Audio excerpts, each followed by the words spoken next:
my math can be trusted, this snail is moving at around 3 millimeters per second. Now, that's actually above average for a snail, but relative to our perspective, these guys are moving painstakingly slow. So let's put this number into perspective. For reference, 1 millimeter is a little bit thicker than a standard credit card, but not quite as thick as a US dime.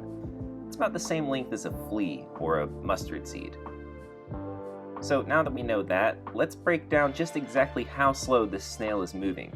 Moving at this pace, it would take the snail about 94 seconds or over a minute and a half to travel 1 foot.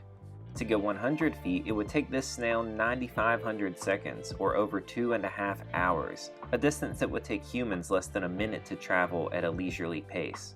For comparison, a sloth would complete this journey in just over 10 minutes if they traveled at the speed listed on Wikipedia. That means that this snail is about 15.7 times slower than a sloth. A sloth! What's interesting is that this is actually one of the fastest snail species on the planet, if sources can be trusted. It's called the Rosy Wolf Snail, a predatory, air-breathing land snail, and it can reach speeds of up to 8 millimeters per second when chasing prey. Now, air-breathing snails, as opposed to their gilled counterparts, are often referred to as pulmonates, and they have a simple lung structure instead of gills, which they lost during their evolutionary transition to land.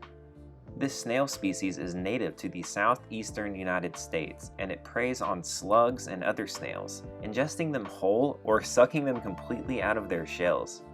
They have even been observed eating members of their own species, earning them the nickname the cannibal snail.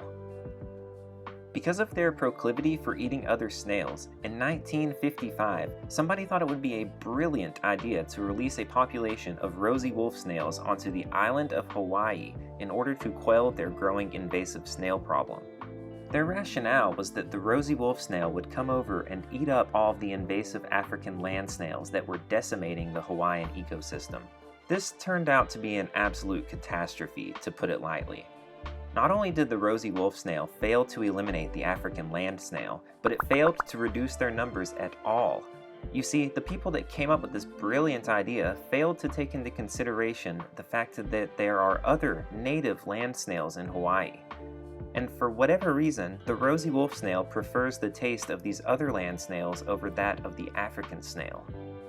Since their introduction in 1955, the Rosy Wolf Snail has caused the extinction of at least 8 other Hawaiian snail species. But before we go any further talking about snails, we have to spend some time talking about slime. Sorry, it just wouldn't be a decent snail video otherwise. You see, snails leave behind slime trails as they move. This might seem gross, and frankly, it is, but it serves a valuable purpose to the snail, as this slime has both adhesive and lubricative properties, allowing it to bind to and crawl up vertical surfaces, as well as glide over rough terrain. The Rosy Wolf Snail takes advantage of these slime trails, following the trails of other snails to track down prey and potential mates.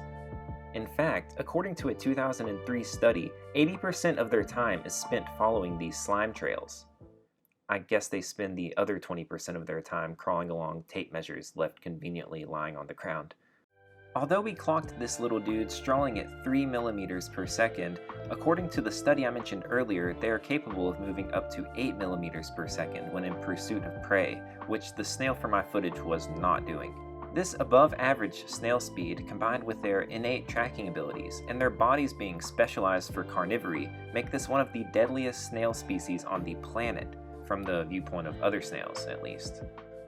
But unfortunately, we didn't consider that this snail would hunt anything other than what we wanted it to hunt, and we have introduced the Rosy Wolf Snail to more than 20 oceanic islands as a biological control agent since 1955. It is estimated that this one little snail species is responsible for 1/3 of all mollusk extinctions since 1500, and it is currently listed on the IUCN's top 100 worst invasive alien species in the world. So what do you think? Is the Rosy Wolf Snail a friend or a foe? I often demonize invasive species on this channel, but I rarely think about the native species from my part of the world that are wreaking havoc on foreign ecosystems around the globe. Anyway, thanks for watching, let me know in the comments what you think, and please subscribe.